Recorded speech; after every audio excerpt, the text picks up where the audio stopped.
Baik, Assalamualaikum warahmatullahi wabarakatuh. Materi kita hari ini Central Post-Stroke Pain. Nah, Central Post-Stroke Pain ini merupakan keluhan nyeri pada pasien pasca stroke yang diakibatkan oleh hipersensitisasi pada tingkat sentral. Adanya hipersensitisasi pada tingkat sentral. Hipersensitisasi pada tingkat sentral ini berarti mengindikasikan adanya kerusakan saraf pada tingkat sentral. Nyeri yang diakibatkan oleh kerusakan saraf ini dimasukkan ke dalam tipe nyeri neuropatik. Sehingga central post-stroke pain ini merupakan nyeri neuropatik yang diakibatkan oleh hipersensitisasi pada tingkat sentral, pada tingkat pusat, mengindikasikan adanya kerusakan saraf pada tingkat pusat. Nah, bisa saja tidak hanya stroke saja kemudian yang bisa menghasilkan nyeri atau hipersensitisasi pada tingkat sentral, tapi juga ada kerusakan mielin pada saraf pusat, misal multiple sclerosis, atau kejadian traumatic brain injury. Ini juga bisa mengakibatkan sensitisasi pada tingkat sentral, nyeri neuropatik akibat sensitisasi atau hipersensitisasi pada tingkat sentral. Nah, hipersensitisasi pada tingkat sentral ini akan ditunjukkan dengan tanda gejala allodynia dan hiperalgesia, khususnya hiperalgesia sekunder. Oke, kita lanjutkan. Ini untuk introduction-nya. Central post-stroke pain is a neuropathic pain syndrome that can occur after a cerebrovascular accident. Central post-stroke pain ini merupakan sindroma nyeri neuropatik yang terjadi setelah adanya gangguan vaskuler pada cerebral, gangguan suplai darah pada otak besar. Selanjutnya, the syndrome is characterized by pain and sensory abnormalities in the body parts. CPSP ini atau Central Post-Stroke Pain ini karakteristiknya adalah adanya nyeri yang cenderung hipersensitisasi, nyerinya ya ditunjukkan dengan tanda gejala allodynia dan hiperalgesia sekunder, dan adanya abnormalitas sensori. Abnormalitas sensori. Adanya gangguan sensoris. Gangguan sensorisnya seperti apa? Gangguan sensoris itu bisa gangguan sensoris yang positif sign sensori, ada yang negatif sign sensori. Nah, nanti akan diterangkan pada slide selanjutnya. Kemudian ada juga gangguan sensoris, yakni gangguan proprioceptif pada area tubuh yang terkena CPSP ini. Gangguan sensoris proprioceptif contohnya adalah untuk bergerak rasanya menjadi berat, terdapat rasa berat pada segmen saat bergerak karena input sensoris proprioceptifnya terganggu. Nah, ini contoh dari sensory abnormality pada segmen tubuh atau bagian tubuh yang lesi pada pasien stroke. Selanjutnya, correspond to the brain territory that has been injured by the cerebrovascular lesion. Nah, jadi sudah disinggung bahwa nyeri ini sangat berkaitan dengan adanya gangguan vaskuler pada otak besar. Sehingga ketika gangguannya pada hemisfer, gangguan vaskularisasinya pada hemisfer kiri, maka akan ditemukan CPSP pada segmen tubuh bagian kanan.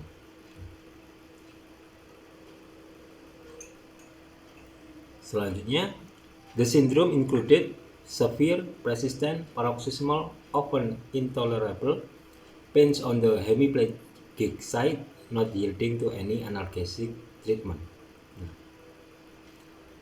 Nyerinya ini sifatnya nyerinya berat, kualitas atau intensitas nyerinya tinggi, kemudian persisten, susah untuk dihilangkan, kemudian paroxysmal, dia berepisode, timbul hilang, kemudian often intolerable, sering susah untuk diadaptasi, susah untuk ditoleransi, kemudian nyeri pada sisi yang hemiplegic, sisi yang lesi, kemudian not yielding to any analgesic treatment, bentuk-bentuk pemberian obat-obatan analgesik seperti diklofenak, ibuprofen, aspirin itu tidak bermanfaat banyak, tidak banyak menurunkan nyeri pada pasien CPSP ini. Tidak banyak manfaatnya pemberian obat-obatan analgesik ini, tidak merespon dengan baik untuk menurunkan nyerinya, tidak merespon dengan baik penggunaan analgesik ini.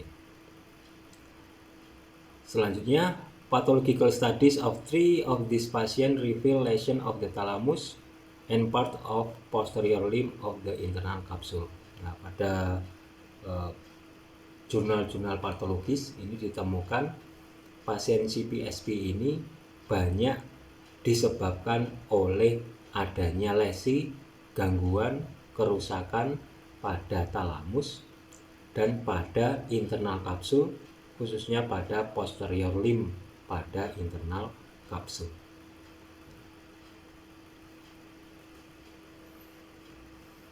Oke, selanjutnya pada tahun 2000, insiden stroke di Eropa ini sekitar 1,1 miliar per tahunnya. Dan diprediksi pada tahun 2025 ini insidennya meningkat menjadi 1,5 miliar per tahunnya. Chronic pain after stroke occur in 11 to 55% of pasien. Kejadian nyeri setelah stroke, baik itu nyerinya neuropatik CPSP ataukah nyeri nociceptive, kejadian nyeri pada pasien pasca stroke ini sekitar 11-55%. Cukup banyak ini ya. Selanjutnya, the most common form of chronic post-stroke pain are shoulder pain, CPSP, painful spasticity, and tension type headache.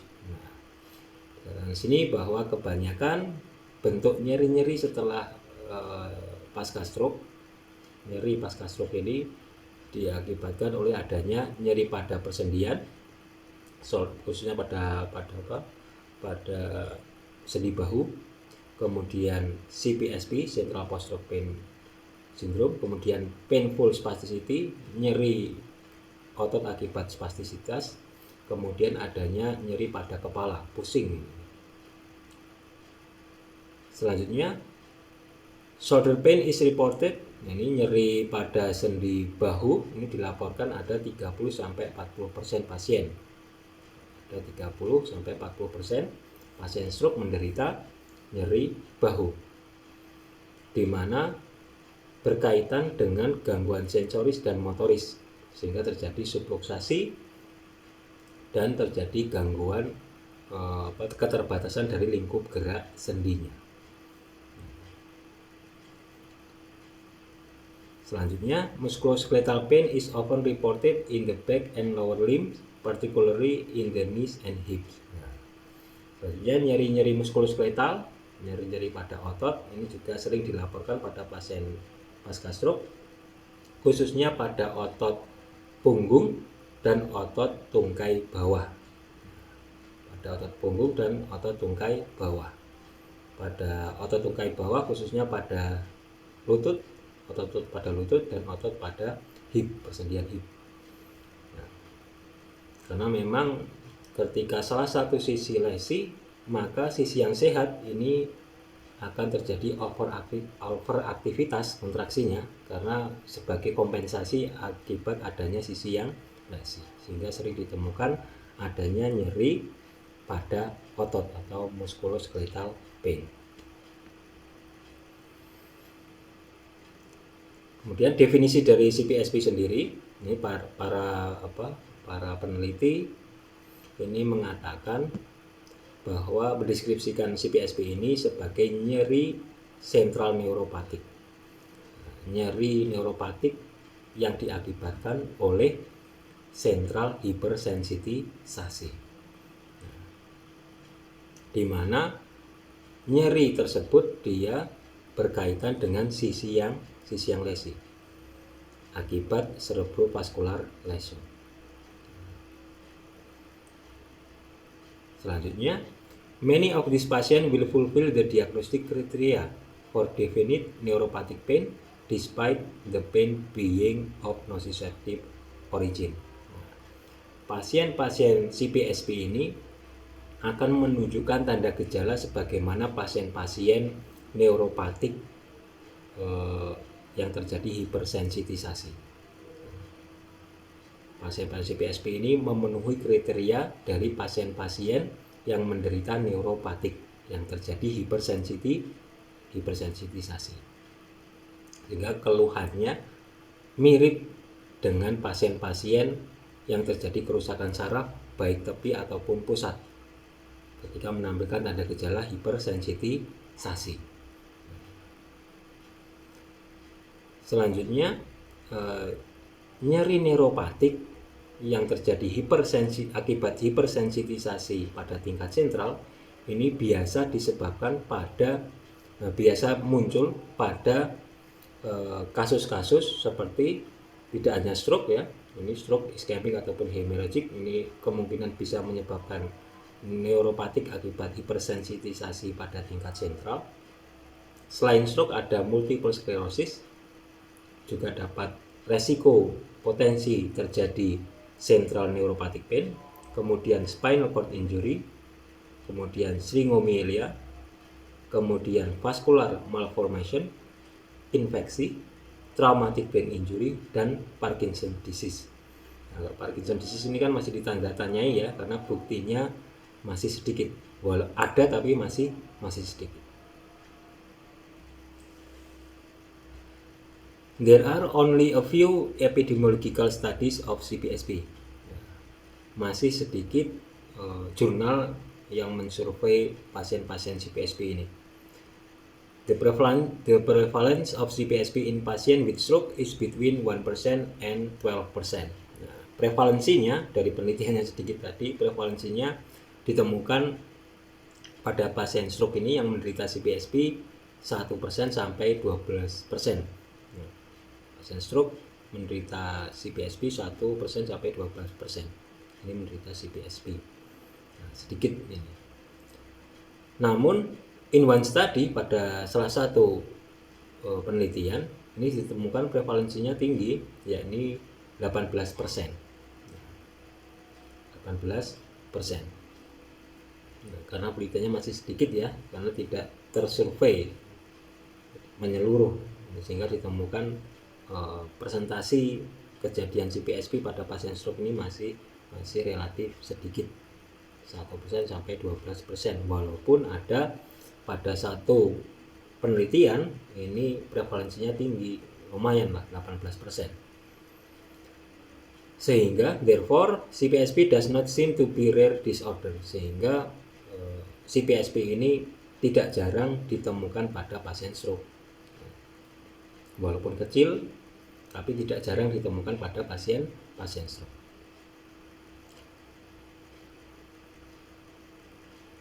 Kemudian the examination of sensory symptom including pain and sign is an important part of the post-stroke follow-up. Sehingga karena CPSP ini tidak jarang pada pasien stroke, sehingga pemeriksaan sensoris ini juga diperlukan. Selama ini kan untuk pasien stroke ini lebih diutamakan pemeriksaan motorisnya ya, karena gangguan yang paling nampak adalah gangguan motoris. Nah, ternyata CPSP ini, gangguan sensoris seperti CPSP ini tidak jarang ditemukan pada pasien stroke. Dan gangguan sensoris ini mampu juga kemudian mengganggu output motoris. Karena fungsi dasar dari sistem saraf pusat ini adalah menerima input sensoris, kemudian melakukan integrasi proses pada sistem saraf pusat, dan dilanjutkan dengan output motoris. input sensoris dari saraf tepi, dari segmen, kemudian dibawa menuju sistem saraf pusat untuk diproses, diintegrasi, dan kemudian dilanjutkan dengan merespon dalam bentuk respon motoris, output motoris.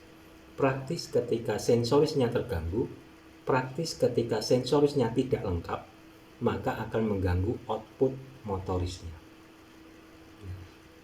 Gampangannya, ketika seseorang berjalan jauh misal, menggunakan sepatu yang sempit sehingga jari kakinya menjadi sakit, maka informasi sakit pada jari kaki tadi ketika berjalan jauh akan mengubah respon motorisnya, akan mengganggu respon motorisnya, sehingga jalannya bisa jadi sedikit pincang misalnya. Nah, sehingga input sensoris ini akan mempengaruhi output atau respon motoris. Ada gangguan input sensoris, kurangnya input sensoris, kurang lengkapnya input sensoris misal, atau adanya nyeri pada input sensoris akan mengganggu output motorisnya. Nah, selanjutnya, particularly in patient who are elderly or who have aphasia. Nah, biasanya CPSP ini terjadi pada pasien-pasien lansia atau pasien yang diikuti dengan adanya pasien stroke yang diikuti dengan adanya aphasia. Ada aphasia sensoris dan motoris, ini biasanya juga diikuti dengan adanya CPSP. Oke, selanjutnya common type of chronic pain after stroke. Nyeri pada pasca stroke ini biasanya, kalau kita lihat di diagram ini, nyeri pada pasca stroke ini biasanya didominasi oleh nyeri nociceptif, nyeri pada muskuloskeletal. Nah, nyeri pada otot ini dominasi pada pasien pasca stroke. Nah, nyerinya sifatnya sudah kronis karena nyeri ini dimulai ketika vasovasid, adanya subluxasi yang menimbulkan nyeri. Nyeri pada pasien pasca stroke ini biasanya nyerinya sudah kronis dan didominasi oleh nyeri nociceptif, nyeri pada otot, musculoskeletal pain. Nah, dikatakan di sini, diagram of the complexity of post-stroke pain, individual patient can have various combination of one or several pain types, overlapping area. Nah, nyeri pada pasca stroke, nyeri itu ada dua ya, ada nyeri nociceptif, ada nyeri neuropatik. Kedua tipe nyeri ini bisa overlapping pada satu pasien stroke. Nah, dikatakan lagi, the size of the circle are approximate to relative frequency. Ini spasticity 7%. Nah, ini untuk presentasinya, di mana pada pasca stroke nyerinya bisa overlapping antara atau bercampur antara nyeri neuropatik dan nyeri nociceptif. Paling besar adalah nyeri nociceptif pada otot, musculoskeletal pain. Ini sebesar 40%. Kemudian yang kedua ada nyeri pada persendian, pada sendi bahu. Ini sekitar 20%. Kemudian disusul lagi ada nyeri CPSP dan headache, nyeri pada kepala atau pusing, ini sekitar 10%. Dan nyeri akibat spastisitas ini sekitar 7%. Nah, jadi nyeri pada pasien pasca stroke ini nyerinya bisa jadi bercampur antara dua tipe nyeri neuropatik dan nyeri nociceptif, di mana input sensoris yang terganggu, gangguan input sensoris seperti nyeri ini dapat mengganggu output motoris, sehingga sangat penting perlu dilakukan pemeriksaan nyeri pada pasien pasca stroke. Tidak hanya pemeriksaan tapi juga tindakan bagaimana untuk menurunkan nyeri pada pasien pasca stroke, karena kaitannya dengan output motoris. Input sensoris ini sangat berkaitan dengan output motoris. Oke, selanjutnya Clinical characteristic of CPSP. Nah, ini karakteristik pasien CPSP yang ditemukan pada klinik. Dikatakan di sini, the clinical characteristic of CPSP resemble those of other central and peripheral neuropathic pain syndrome. Nah, karakteristik dari pasien CPSP ini relatif mengingatkan kepada pasien-pasien yang terjadi kerusakan pada sistem saraf tepi atau sentral, yaitu pasien-pasien yang menampilkan tanda gejala hipersensitisasi pada tingkat tepi dan hipersensitisasi pada tingkat sentral. Tidak jauh beda tanda gejala yang dimunculkan. Selanjutnya, the pain in CPSP can be spontaneous or evoked. Nah, nyeri pada pasien CPSP ini bisa muncul tiba-tiba, muncul sendirinya, ataukah nyerinya di-trigger oleh karena adanya stimulus, muncul karena adanya rangsangan. Nah, selanjutnya, spontaneous dysesthesia is common and is reported in up to 85% of pasien. Gangguan sensoris yang muncul secara tiba-tiba ini sering dijumpai pada pasien CPSP, yaitu sekitar 85%. Nah, ini banyak sekali. Kemudian on a scale from 0 to 10, the mean intensity of pain varies between 3 and 6. Intensitas nyeri, kualitas nyeri pada pasien CPSP ini bervariasi antara 3 dan 6 intensitas kualitas nyerinya. Nah, kalau 5 itu intensitas sedang, sebenarnya nyerinya ini kan ringan menuju ke sedang ya, variasi dari nyeri pasien CPSP ini. Namun dikatakan lagi, in some studies, ada beberapa jurnal, ada beberapa penelitian, higher pain intensities have been reported when the lesions were located in the brainstem or thalamus than in other area. Pada beberapa penelitian, ini ditemukan intensitas nyerinya lebih daripada 6. Intensitas nyerinya tinggi, nyeri berat.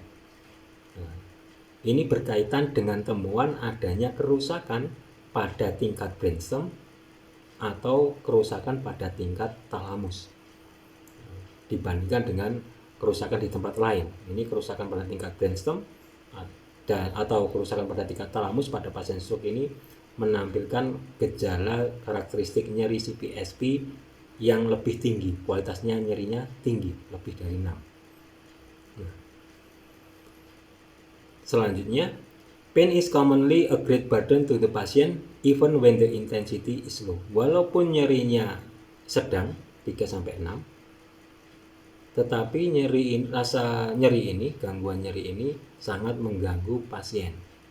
Sangat mengganggu pasien. Selanjutnya, spontaneous ongoing pain is described as burning, aching, pricking, freezing, and squeezing. Nyeri yang timbul secara tiba-tiba ini sering dikeluhkan dengan nyerinya seperti rasa panas terbakar, sakit seperti tertusuk, dan ada rasa dingin yang kemudian menyakitkan, dan rasanya seperti squeezing. Squeezing itu seperti tertarik ototnya,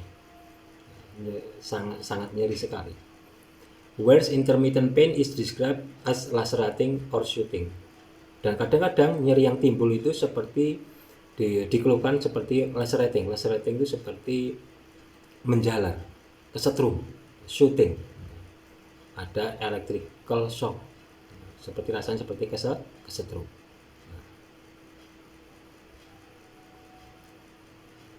Selanjutnya, positive sensory finding such as evoked pain elicited by mechanical or thermal stimuli.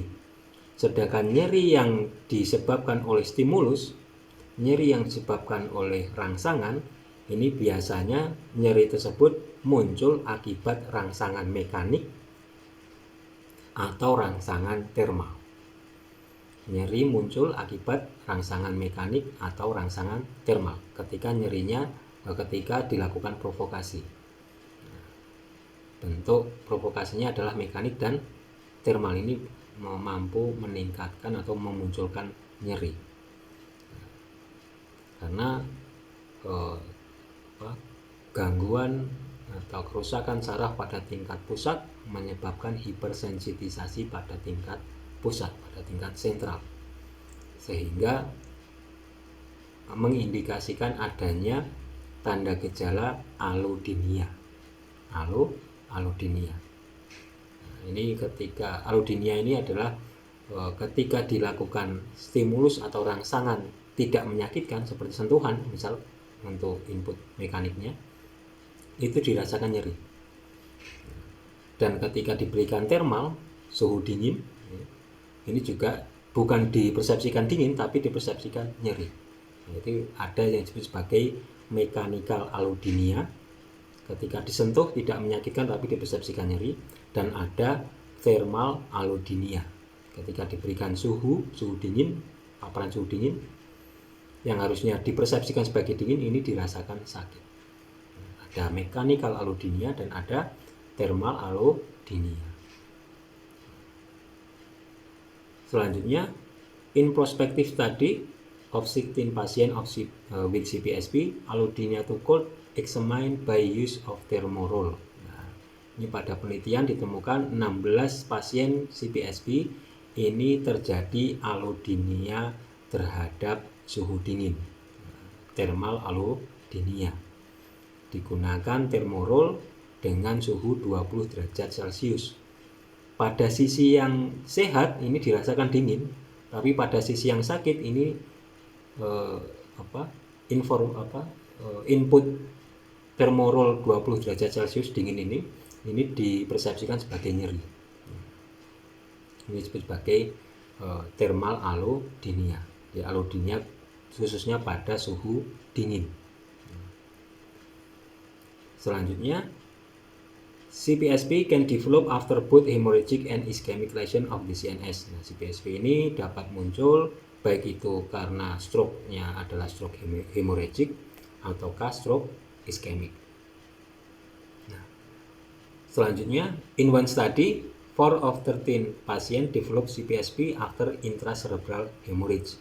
Nah, pada salah satu penelitian ada 4 dari 13 pasien ini menderita CPSP setelah adanya intracerebral hemorrhage. Pada stroke intracerebral hemorrhage ini terjadi 4 pasien CPSP dari ke-13 pasien. Karena memang kaitannya dengan nukleus di subkortek ya, pada talamus. Selanjutnya, the author concluded that this high prevalence might be attributed to the frequent involvement of the thalamic region in hemorrhagic lesion. Nah, sehingga peneliti ini kemudian menyimpulkan bahwa prevalensi yang tinggi pada terjadinya CPSP ini sangat berkaitan dengan temuan adanya kerusakan pada talamus. Adanya kerusakan pada talamus. Nah, ini contoh dari talamus, mempunyai bagian-bagiannya masing-masing.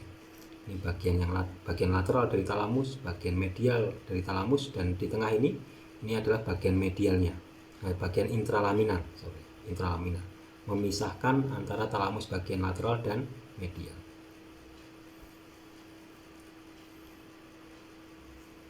Oke, selanjutnya diagnostic kriteria for CPSP. Nah, ini bagaimana kemudian melakukan diagnosa pasien stroke yang menderita CPSP.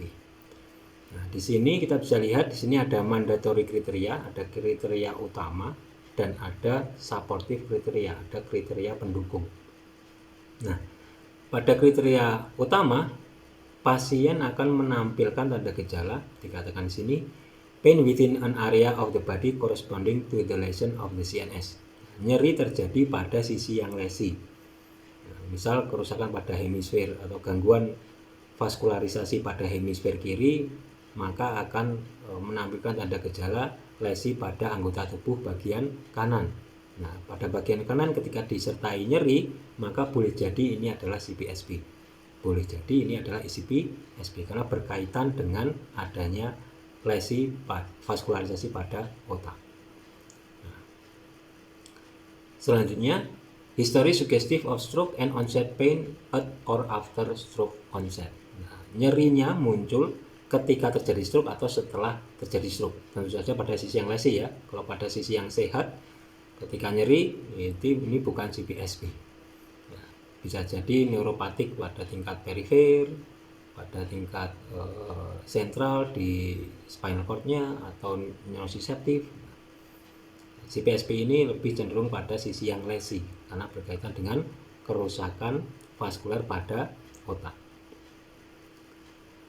Selanjutnya, confirmation of CNS lesion by imaging. Dapat dikonfirmasi, dapat dilakukan pemeriksaan lebih detail dengan melakukan imaging, dengan pencitraan, melakukan MRI misal, atau negatif or positive sensory sign, atau adanya keluhan gangguan sensorisnya ini ada keluhan gangguan negatif sensory sign dan ada positif sensory sign. Kalau negatif sensory sign, ini pasien akan menunjukkan tanda gejala hipoestesia. Hipoestesia ini ketika disentuh tidak terasa. Hipoalgesia, ketika diberikan rangsang nyeri tidak terasa. Kemudian hipotermetesia, ketika diberikan paparan udara, paparan suhu dingin atau panas tidak bisa membedakan, tidak terasa. Itu negatif sensory sign, atau menunjukkan keluhan positif sensory sign, adanya hipersensitisasi. Tentu saja keluhan tersebut didapatkan pada sisi yang lesi, area of the body corresponding to the lesion. Selanjutnya, other causes of pain such as nociceptive or peripheral neuropathic are excluded. Nah, ketika ditemukan pada sisi yang lesi ini nyerinya adalah nyeri nociceptive, ini bukan CPSP. Ketika ditemukan pada sisi yang lesi nyerinya neuropatik tapi neuropatiknya tepi, ini bukan CPSP. Bukan CPSP. Selanjutnya pada supportive kriteria pendukungnya dikatakan di sini no primary relation to movement, tidak ada hubungannya, tidak ada kaitannya dengan gerakan. Maksudnya apa? Maksudnya ketika pasien CPSP ini mengeluhkan nyeri pada ekstremitas atas, ketika ekstremitas atasnya digerakkan, kualitas nyerinya tidak menurun dan tidak juga meningkat, tapi menetap. Ketika diprovokasi dengan gerakan ini tidak menimbulkan apa? Tidak mengurangi ataupun tidak meningkatkan nyeri, alias tidak ada kaitannya nyeri dengan gerakan. Kemudian tidak ada inflamasi pada segmen ekstremitas atasnya walaupun dikeluhkan nyeri pada ekstremitas atas, dan tidak ada kerusakan jaringan pada ekstremitas atasnya ketika dikeluhkan nyeri pada ekstremitas atas. Tidak ada kaitannya dengan kerusakan jaringan, tidak ada kaitannya dengan inflamasi, tidak ada kaitannya dengan gerakan. Karena katakanlah keluhan pada nyeri ekstremitas atasnya nggak ada cedera jaringan, tidak ada inflamasi karena kecenderungan nyeri itu akan diikuti dengan inflamasi. Nah itu di ekstremitas atasnya nggak ada inflamasi walaupun dikeluhkan nyeri. Kemudian ketika digerakkan nyerinya tidak berkurang, tidak bertambah, sehingga patut dicurigai sebagai adanya CPSP. Selanjutnya, descriptor such as burning, painful cold, electric shock, aching, pressing, stinging, and pins and needles. Although all pain descriptor can apply. Bentuk keluhan nyerinya bisa nyeri seperti nyeri terbakar, kemudian nyeri seperti terpapar udara dingin sehingga nyerinya menusuk itu ya. Kemudian nyeri seperti adanya kesetrum atau adanya aliran listrik dan lain sebagainya. Kemudian allodynia or dysesthesia to touch or cold. Nah, adanya allodynia, baik itu allodynia mechanical allodynia ataukah thermal allodynia. Nah, dari kedua kriteria ini, dari kriteria utama dan kriteria pendukung ini, kemudian dilakukan grading system. Untuk semakin menegakkan diagnosis CPSP. Nah, di sini ada 5 grading system, ada 5 poin di sini ya. Nah, di mana Ketika kriteria 1 dan 2 dan 3 ini terpenuhi, maka dikategorikan sebagai possible. Grading sistemnya mengatakan possible, kemungkinan pasien ini adalah CPSP. Ketika poin 1, 2, 3, dan 4 atau 1, 2, 3, dan 5 dipenuhi, ada 4 poin berarti ya, maka dikategorikan sebagai probable, berarti semakin tinggi kemungkinannya. Dan ketika 1 sampai 5 ini terpenuhi semuanya, maka dia dikategorikan definite atau sudah pasti ini adalah CPSP. Selanjutnya patofisiologi